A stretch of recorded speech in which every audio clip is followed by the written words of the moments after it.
heartbreaks. At some point in our life, we all have went through a break heart. But the real question is not who has suffered the most in their break heart. The real question is what you ultimately decide to do when you are brokenhearted. Some people will use that as an excuse to just destroy their life. They start gambling, they start not going to the gym anymore, they stop that side hustle they might had. They just become worse and worse. Or maybe they start blaming themselves, they start blaming God, they start blaming her. And I'm talking for men because I am a man and I don't know how it feels to be a woman. That's the reason. But you constantly blame others or maybe also blame yourself. So you feel worse and worse. You use that as an excuse to just destroy your life. Or the smartest way to deal with that is you take responsibility, you understand it's part of the process and that God is trying to teach you something. You use all that anger, all that negativity, and transform it into energy, into motivation, to start working on yourself, to develop some skills, to develop some knowledge. You maybe start a side hustle. You maybe go to the gym more. You start reading more books. You start taking more risks. You become a better person. Because sometimes, and I speak from my own experience, the people who have suffered the most in their life are often the kindest, are often the people who have more empathy than others, because they know how it feels to be there. They know how bad it feels when you're probably living right now. They know that, and so they want to help others. So they are kinder. So they are genuinely good-hearted people. But then there are also some other people which will use that, again, as an excuse to just become evil. That experience enters in their unconscious brain and they now reveal their true personality. And so they'll do heinous acts like murdering people, abusing maybe women, just revealing and just picking out that shadow trait that they had and just become evil people. But that, I would argue that unless they're psychopaths and they don't really feel the empathy, they don't really feel fear and all those emotions that we feel, unless they're psychopaths, I would say that it has nothing to do with the experience that they had. It is all about them. That exposes their true personality, who they really are inside. Because maybe the persona, the mask that they wear on a day-to-day basis, maybe the persona, they were able to just keep it in their life. That shadow trait in the unconscious part of the brain, that shadow trait of just wanting to have control, that shadow trait of the rebellion, of taking rebellion at everything, and just that evil part of themselves was covered, haven't really just came out. And because of that event, they cannot control the persona anymore. They cannot wear that mask anymore.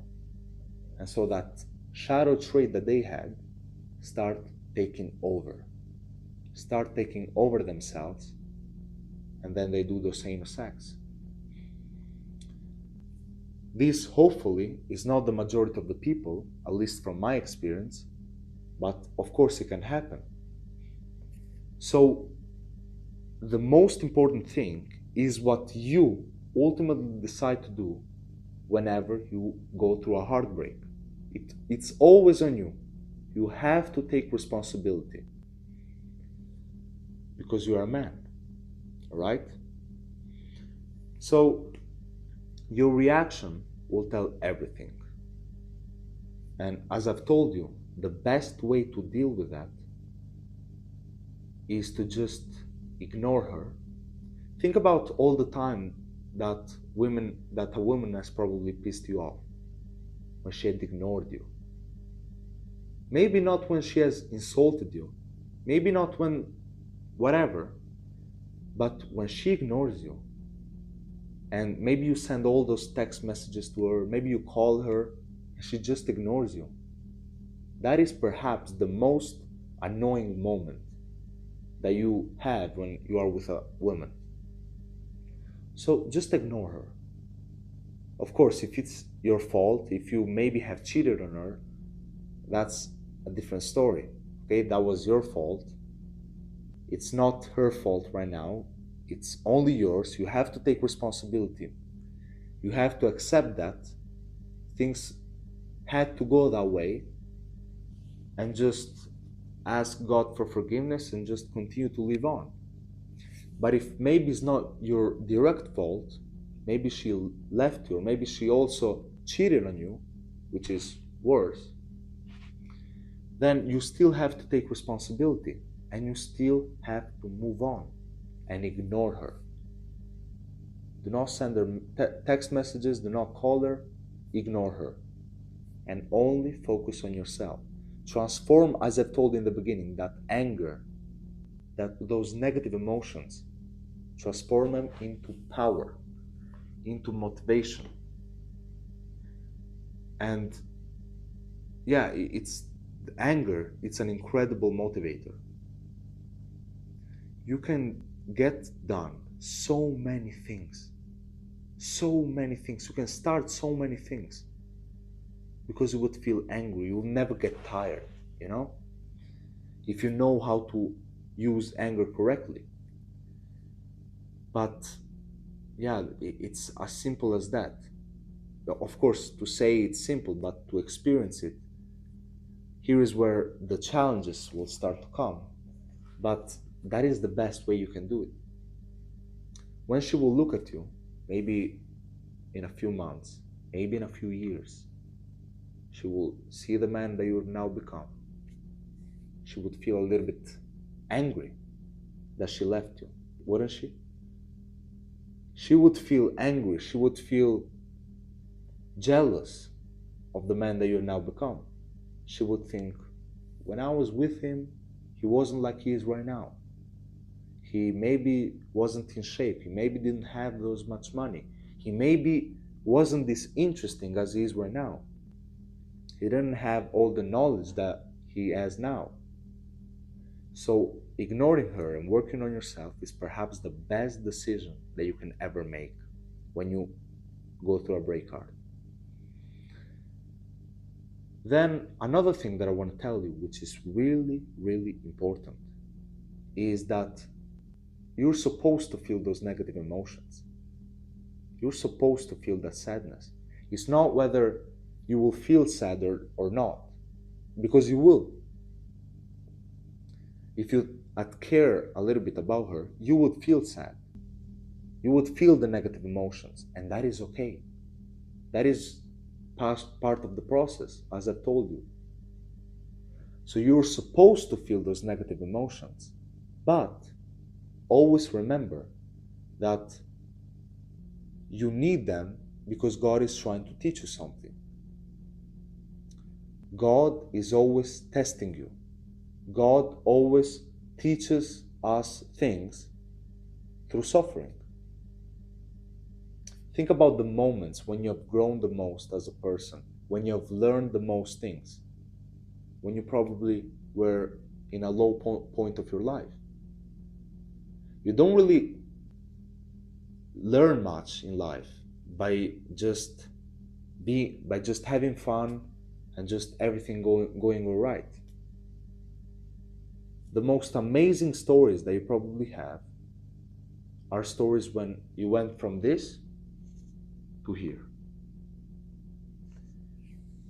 When you go from negativity to positivity, from stories when you do incredible things, or just moments where you learn the hard way. You always learn the hard way. So, yeah, just I wouldn't say you to suppress those emotions because they will come back stronger. Simply accept them, understand they are part of the process, and that God is trying to teach you something. Maybe that was the best thing that could have ever happened. Maybe that girl had bad intentions. So if you continue to stay with her, maybe she would do something evil, something bad, something that will make you feel even worse than you currently feel. So always keep in mind that God has a plan for us, that God knows how you feel and knows everything. Because He loves you, He may be trying to protect you. How can you know? How can you know that she didn't have bad intentions? And she could have done something to you, to the people of your family. She could have maybe taken some of your money. How do you know what could have happened? Always trust in God. So understand that, yeah, those negative emotions are part of the process and that God is ultimately trying to teach you something. And He always teaches us, and this is the bad or strange news, He always teaches us something valuable in our life, something important through suffering, through bad moments. Those are the moments when we will grow more as people. So, yeah, don't try to suppress those emotions. Don't try to feel bad for yourself. Think about the positive things. Think about how amazing your life would be once you get over this. Think about the future. There is no light without the dark, the yin and yang. How can you know what is darkness if you have never experienced the light? There is no joy without pain. So the yin and yang is an ultimate truth of this world. You always need to experience the opposite. So think about how amazing it will be once you get over this period. Once you go from being negative when you're currently at, probably, to being here, to having everything figured out, to being positive, to being joyful. Think about that and how amazing it will be. The polarity makes all the difference. If you had born in a rich family, then you wouldn't really appreciate money. But if you had born poor or in middle class and you get up to being rich, then you will only like being rich, then you will only appreciate you being rich because you were poor, because you didn't have the luxury cars and you didn't have the ability to buy whatever you want. You didn't have the freedom. This is why you enjoy it. The polarity. The polarity. So the same will be for you. And I cannot understand how you can ever go through a breakup or through a bad moment if you don't have God beside of you. This is another important thing. Develop a better relationship with God, with Jesus Christ. He is God, more specifically. So develop a better relationship with Him. Read the Word of God, the Bible, every day. Study it. And then it will be easier, this process. Actually, yeah, think about this. How can you go through this period if you don't have God beside of you? It's much difficult, right? The majority of the therapists maybe this is something intentional, they rarely talk about God. Some of them are atheists and they're trying to help you while being atheist. I don't understand this. But you need to have God beside of you. You need to have God in your life. Write down the emotions that you're feeling right now. Write them in a list. Write down what you are feeling. And then try to give yourself some answers. Then try to think, okay, why am I actually feeling like this? Is there anything behind it?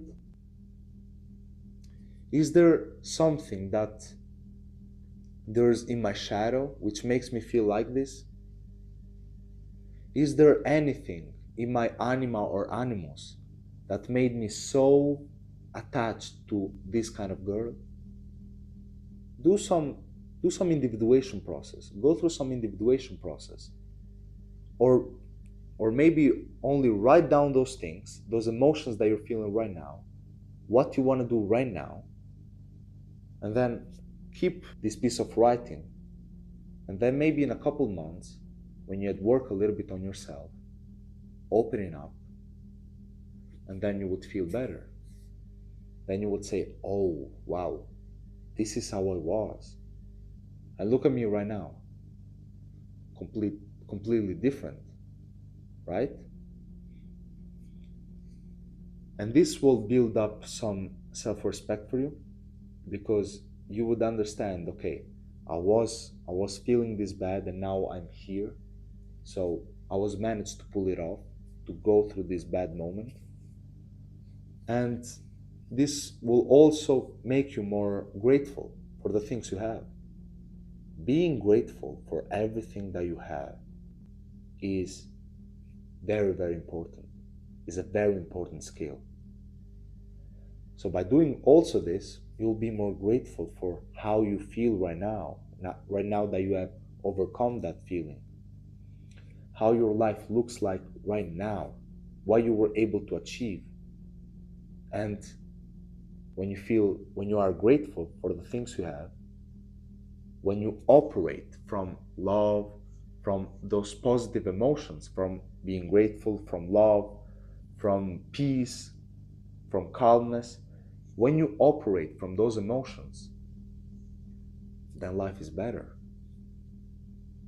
Then you don't really need anything else beside the materialism, because the materialism, believe it or not, it will never satisfy you. You will always want more, more, and more. Alexander the Great had almost everything, had achieved almost everything, and still wanted more lands, still wanted to conquer more. This is, it's not a really negative thing, but of course you will never be truly fulfilled and happy with what you've got. You always want more. So this is the advice, this is the message that I wanted to give you today. And of course, if you have some questions in the comments, if you'd like to know more about me, then just let me know and subscribe to the channel. Also, if you'd like deeper breakdowns, if you'd like to see more exclusive content from me, then you can join my Patreon. There is the link either on this video or on the description of the channel. And you can join there, and you can also text me there. You can see exclusive content, basically, where I'll go more in depth, talking about Jung, talking about deeper psychology, dream analysis, talking about Jesus Christ, hidden secrets found in the Bible, more actual advice. So I would consider you to have a look at it. And that was pretty much it. I hope this video helped you, taught you something, and see you in the next video.